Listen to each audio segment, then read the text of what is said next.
Oi, what's up? It's Demented, and today I wanted to go over the new patch that came out yesterday, and I'm kind of interested with a lot of the directions that this kind of says that we're going in, or just in general are in now, considering how much change I think needs to be added into the game. Not that the game isn't balanced, but more that something needs to happen to at least give some sort of incentive to start studying the game again, to start looking for a new meta or literally anything that breaks the whatever norm that we're trapped in right now, because in my opinion it's starting to get very stale and very boring. Although I can when I do reviews look at multiple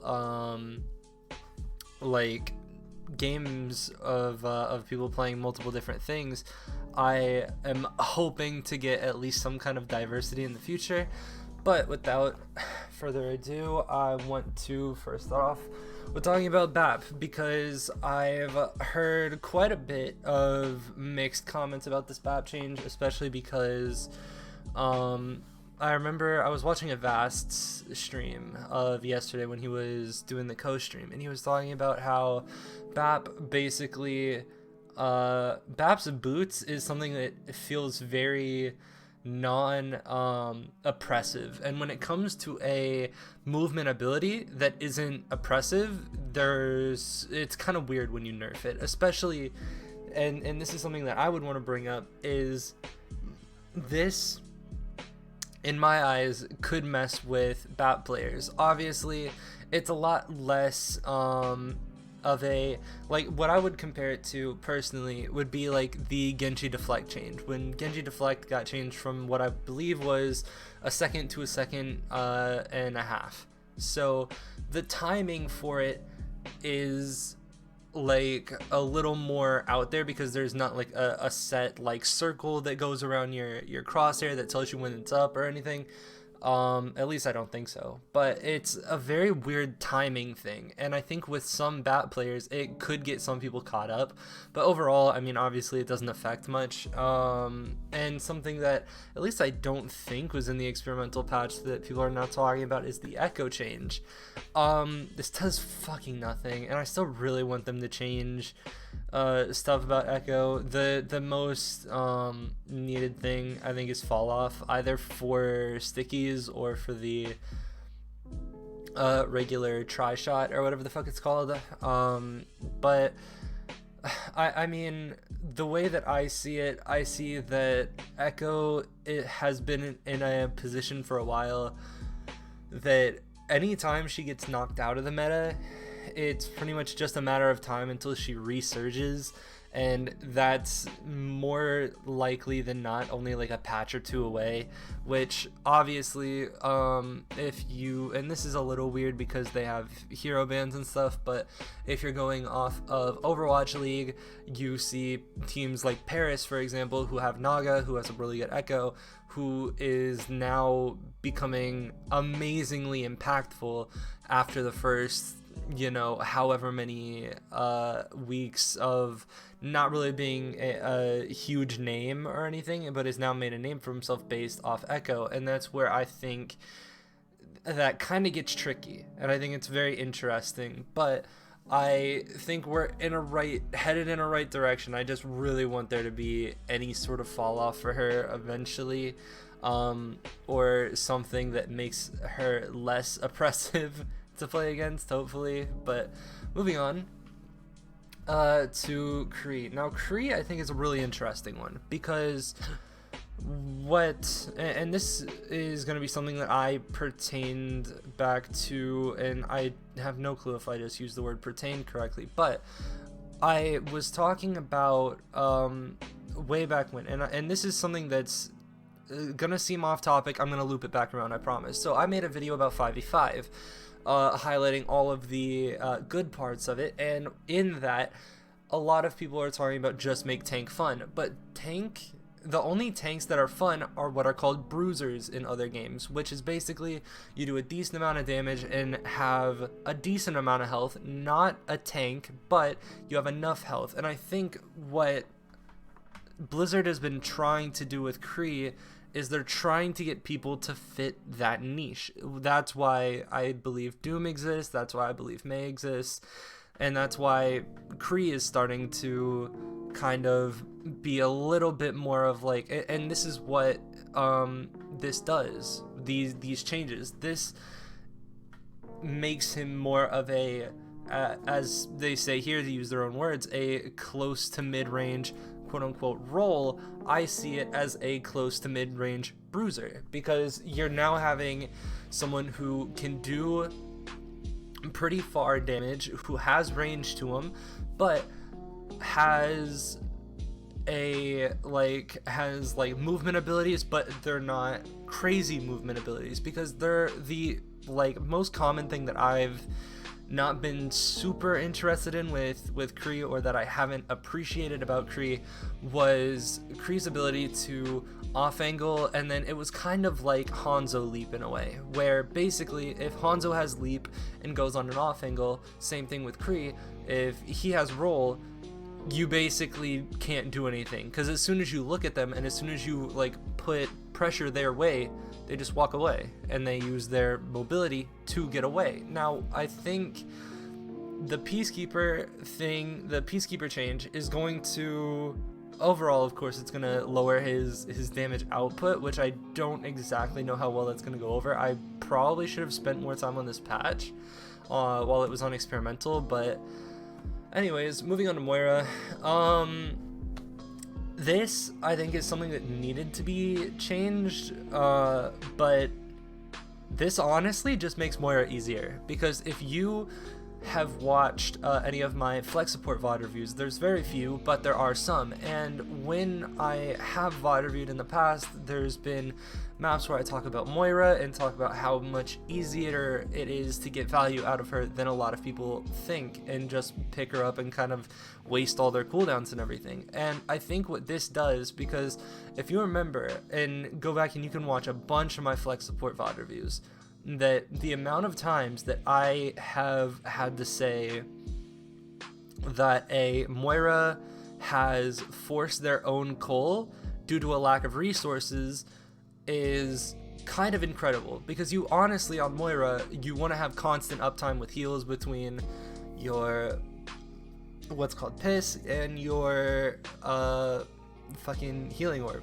Now, on top of that, if you're completely out of resources and the only resource you have left is coal, that's fine. But if we're going off of this thing, you then would have it basically makes it to where if you use coal as your last resort resource, you're still not completely fucked over by the end of coal, which I think is kind of weird, because it's still making her easy and doesn't exactly fill her niche too much with anything. But I mean, I'm definitely interested to see how it fares over with other people.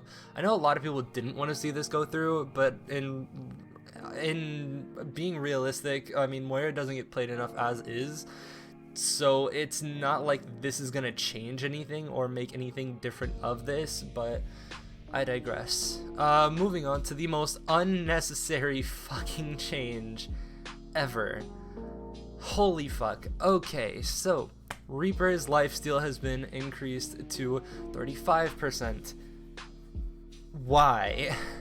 And I'll probably have to keep coming up to why, because they're due to the editor note of saying that it brings self-healing where it was before the recent weapon changes. I thought the weapon changes made his shotguns more, not condensed per se, but more consistent.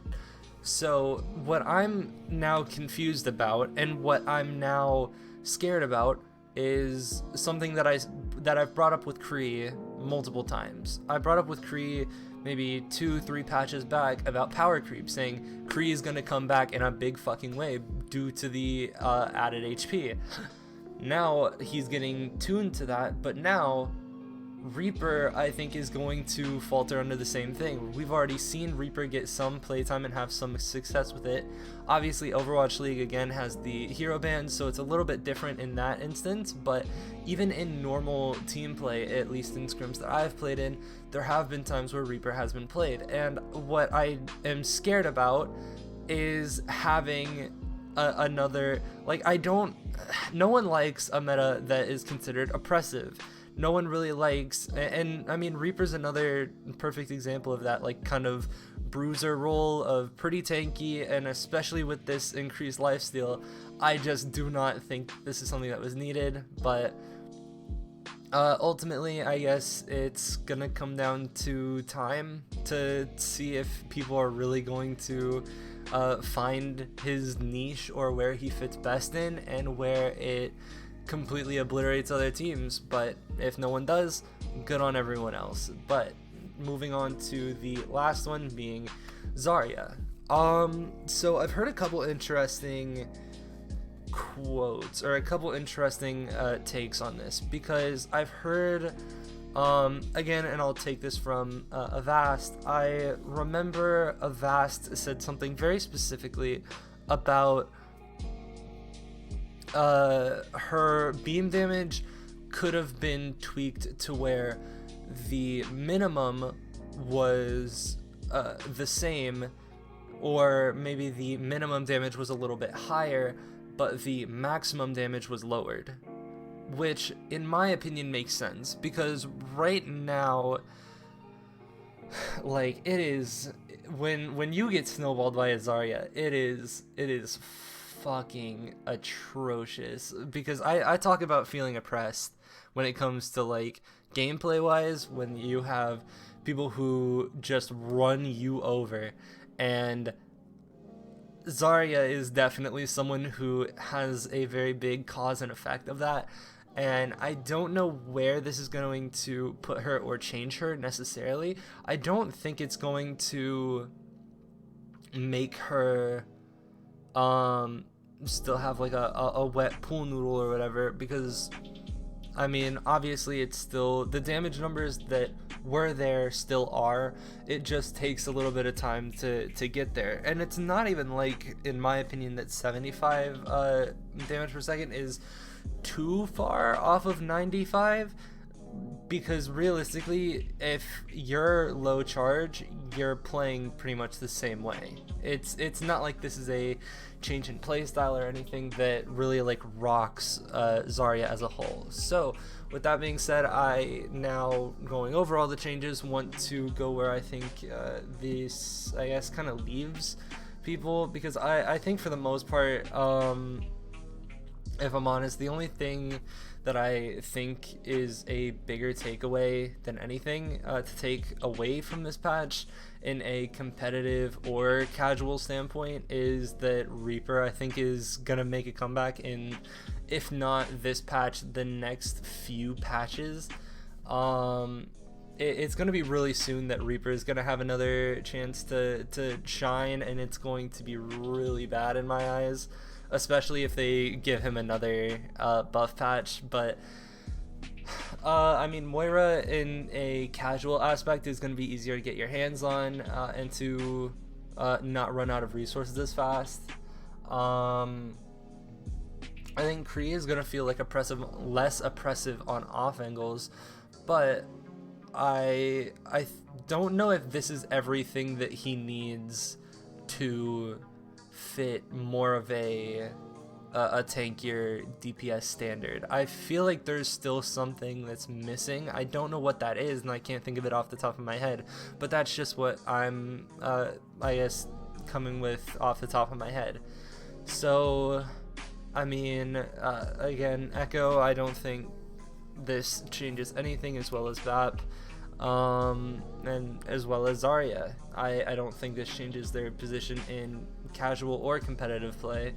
I'm really looking forward to the next patch that comes out, though. I feel like the next patch, although I have low expectations on whether it will be a big patch, I'm hoping that there's an opportunity for it to be a big patch, because that's what I'm really wanting right now.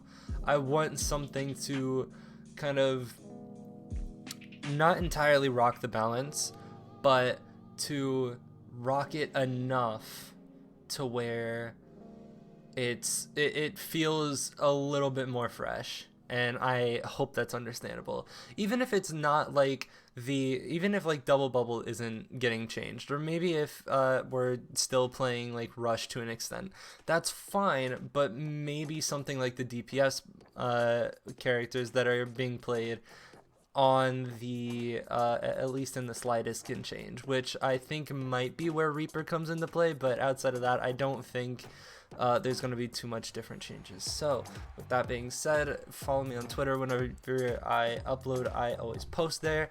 And with that being said, I appreciate the fuck out of you for watching, and I will see you when I see you. Later.